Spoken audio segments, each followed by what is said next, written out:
Across America, the race is on to find the next big idea to sustainably power the planet through the 21st century and beyond. Who are the innovators, and can they turn their inventors' dreams into cold, hard reality? I'm Frank Sesno. At Planet Forward, we've been gathering your ideas, your innovations, and here we'll show you some of the best.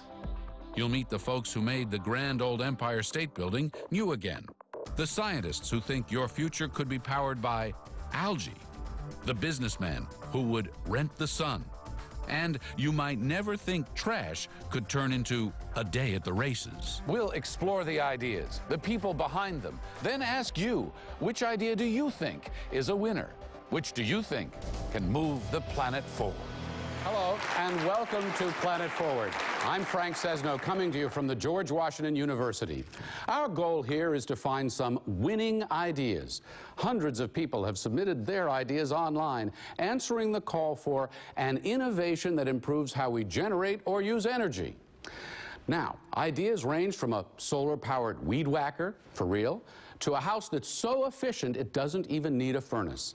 The online community voted. We picked 7 finalists, and based on their range, research, and potential impact, we'll ask our studio audience, folks who've come here from all over the country, to select a Planet Forward Innovator of the Year. Then you, at home, will choose a second innovator.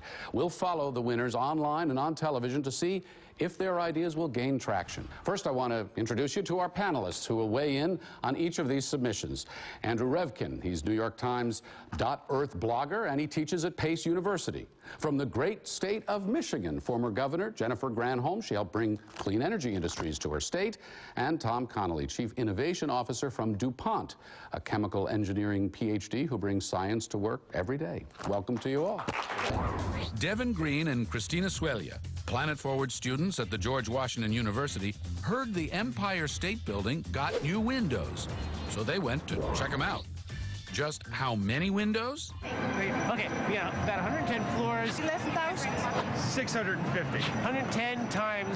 Retrofitting for energy efficiency is not new, but doing it on the level that the Empire State Building did in a 1931 building is rare. A 3-year payback for all this. Is that and then we'll save that money every year. with a lot of buildings in the state where you were governor, how do you pay for that? Yeah, they're absolutely onto something. We say all the time that the cheapest fuel is the fuel that you don't have to use, right? The cheapest fuel is the 5th fuel, or the first fuel, which is energy efficiency. Kevin Sorais made it clear that windows are more than just pieces of glass, right? They're a key to insulation.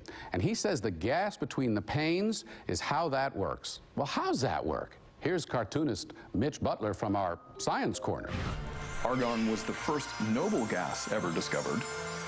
But soon he found that he was common, even more common in our atmosphere than carbon dioxide. And it turns out the word argon comes from the Greek, meaning lazy or inert. Other gases, like hydrogen, would say, "Why are you so heavy and inactive? Why don't you do something?" On to our next idea. We were really struck by how many of these ideas focused on algae. This is our prototype butanol production unit that is currently under construction. It's really as simple as loading algae into this component here, pressing a red button, and 3 days later, you'll have finished butanol coming out of this valve. Tom Connolly, there's the team from Arkansas right there. You're DuPont. You actually have some experience with butanol. Grade them. Yep. I would say there's a lot to like about this project. First of all, algae has great potential, given its photosynthetic capability, to be a platform for biofuels for the future. Andy Revkin. Yeah. Pipe dream? Real thing? Niche. Meaning? Maybe military fuel. You know, you got this will always. I just can't see this at the scale that would solve China's liquid fuel demand. Environmentalist turned entrepreneur Danny Kennedy believes he can change the equation. There's still a misconception that solar costs a lot of money. If financed, solar is less expensive than the conventional forms of electricity generation. You're bullish on the sun, too. Totally, but hey, can you do that for wind as well? ASU student Maura Gaughan captured the story for Planet Forward. They're really looking ahead. They're looking towards the future. They're trying to find solutions to all kinds of problems, many of which we're aware of, some of which, we aren't even aware of yet. One focus, cyanobacteria, using photosynthesis to turn sun into fuel. As you vote, the criteria are originality, potential impact, and commercial viability. Okay, we have the result. The vote for One Planet Forward Innovator. The idea here that's grabbed the audience's imagination, that they think is bold and different and can make a difference. Move the planet forward. Well, who would that person be?